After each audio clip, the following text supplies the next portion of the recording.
Үлзий чамайг ийм л хүүхд өмөрөндөө гэж хэлдэг. Тэгээ энэ үгийг хоёулцганд бас хэлмээр байна. Хоёр эрдэнэ чамайг хэн өмөрж байгаа вэ гэвэл эцэстийн гинт хэрэгтнүүд, эрүүгийн элементүүд, фашист бүлэглэлүүд, Оросын тавиасууд, тоглоомны улс төрийн намынхан, жалганы улс төрчид, саяны нүүр амаа нуусан маск зүүсэн төлбөртэй тэгээ бас шүүхээр гэмт хэрэгтэй тооцоод ял идэлсэн үнэр цэцэг гих мэтийн хүмүүс л чамайг өмгөөлж хамгаалж тэмцэж ихсэж штэ. Тэгэхээр чамайг тийм л хүмүүс өмөрөндөө гэж дахиж хэлье.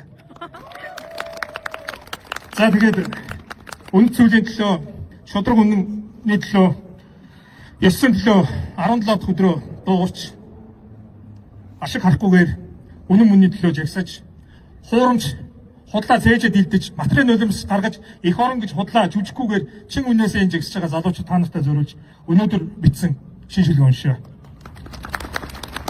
Сүүлч буй хүлэг онгоцноос хархнууд төрүүлж амь зулбдаг шиг, сүүрлийн дараах Готом хот шиг сүүдээр эзлэгдсэн энэ улсаас сэхэтнүүдэнд хүчээлж харь улс руу дөрвж байна.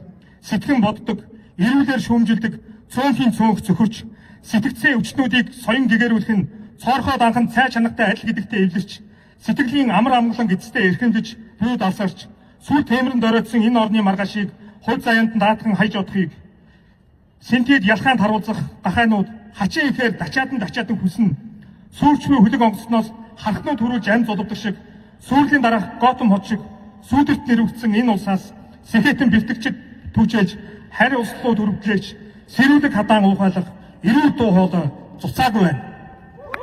Энэ шүлгийг та бүхэндээ зориулъя. Огцор хамархан.